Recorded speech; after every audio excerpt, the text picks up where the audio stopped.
जय स्वामीनारायण जय श्री कृष्ण। आज આપણે બનાવીશું ભરેલા કાંદાનું શાક। તો ચાલો આપણે ભરેલા કાંદાનું શાક બનાવવાની રેસીપી ચાલુ કરી। તો સૌપ્રથમ આપણે સરસ મજાના અહીંયા નાના નાના કાંદા લઈ લીધા છે। તેને આપણે બંને બાજુથી ખોલી અને ફોતરા કાઢી અને સરસ મજાના આખા ગોળ કટિંગ કરી લેશું। તો જો આ રીતના આપણે બંને બાજુથી આપણે કટિંગ કરી નાખીશું અને ગોળ એકદમ કટ આપી દેશું।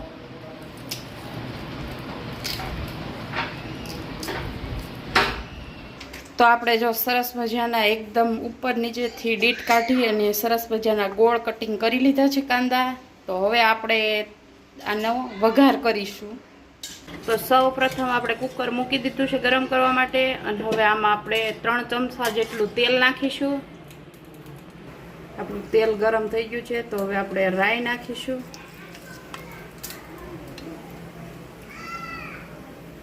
त्यारबाद આપણે કલર પકડાવવા માટે ડાયરેક્ટ આપણે લાલ લસણવાળું મરચું એડ કરીશું। આ શાક એકવાર બનાવજો ચોક્કસ બાજરાના રોટલા સાથે ખાવાની એકદમ મજા આવશે। ત્યારબાદ નાખી આપણે ટમેટાની પ્યુરી નાખીશું। ત્યારબાદ આપણે હળદર પાવડર નાખીશું। હવે આપણે આ ગ્રેવીમાંથી તેલ છૂટું પડવા દેશું।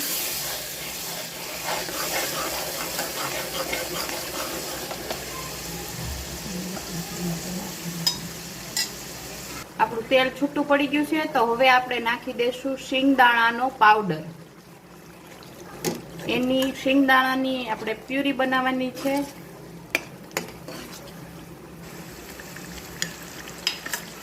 તો આપણે શીંગદાણાની ગ્રેવી બની ગઈ છે સરસ મજાની। આ છે ને આપણે ઇન્સ્ટન્ટ કાંદાનું ભરેલા કાંદાનું શાક બનાવ્યું છે। આમાં કાંઈ વાર લાગતી નથી અને ફટાફટ બની જાય છે। જો કોઈને ઈચ્છા થતી હોય ભરેલ કાંદાની ખાવાની તો ફટાફટ તૈયાર કરી શકે છો। હવે આપણે લાસ્ટમાં નાખી દઈશું આખા કાંદા।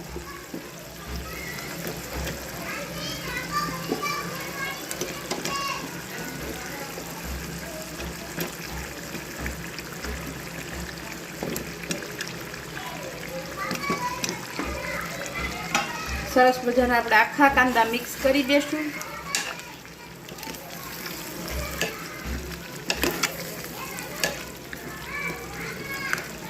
ફટાફટ બની જાય તેવું આ આખા કાંદાનું શાક છે। અને લાસ્ટમાં નાખી દેશું આપણે સ્વાદ મુજબ નિમક।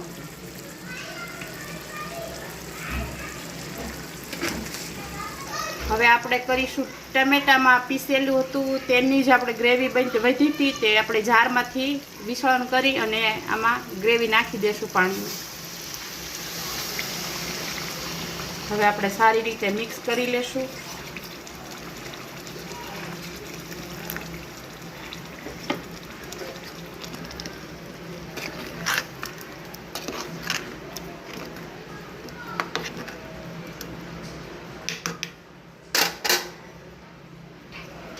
કુકરનું ઢક્કણ પેક કરી અને 3 સીટી વાગવા દેશું। ત્યારબાદ આપણે એક ગ્રેવી તૈયાર કરવાની છે। તેમાં આપણે સિંગદાણાનો ભૂકો લીધો છે અને કિચન કિંગ મસાલા આવે છે તે આપણે લઈ લીધો છે। 2 ચમચી જેટલો આપણે એડ કર્યો છે। આપણે શાકને લાજવાબ બનાવવા માટે આપણે દહીં એડ કરીશું। એકદમ મસ્ત બની છે અને દહીં આપણે મોળું લીધું છે ખાટું કેમ કે આપણે ટમેટાની પ્યુરી એડ કરી છે એ માટેથી આપણે મોળું દહીં એડ કરવાનું છે। અને હવે આ ગ્રેવી આપણે તૈયાર કરી આપણા કાંદા બફાય ત્યાં સુધીમાં આપણે આ ગ્રેવી તૈયાર કરી લઈએ।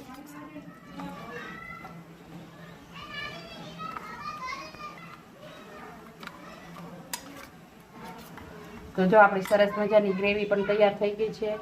હવે લાસ્ટમાં આપણે નાખીશું થોડું એવું લાલ મરચું પાવડર। 1 ચમચી જેટલું આપણે મરચું પાવડર એડ કરી દીધું છે।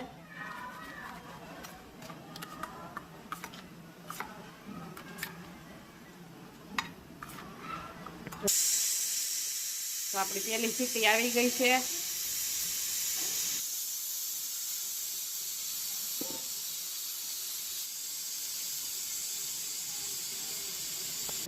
તો 3 સીટી વાગી ગઈ છે અને આપણું શાક કમ્પ્લીટ થઈ ગયું છે. તો હવે આપણે કુકરનું ઢાંકણ ખોલી અને જોશું કે આપણું શાક સળી ગયું કે નહીં.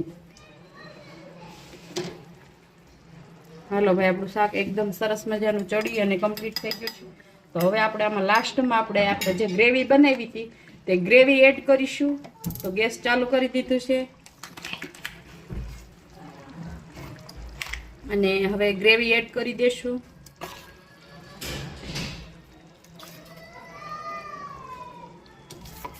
તો હવે આપણે ગ્રેવીને સારી રીતે મિક્સ કરી અને કૂક થવા દેશું. 2 મિનિટ સુધી આપણે આ ગ્રેવી કે કૂક થવા દેવાની છે અથવા ચડવા દેવાની છે.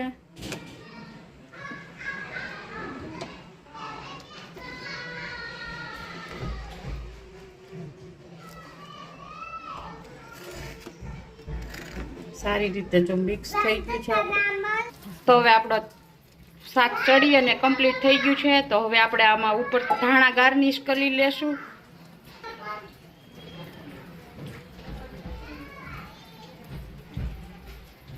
હવે આપણે ગેસ બંધ કરી દેશું.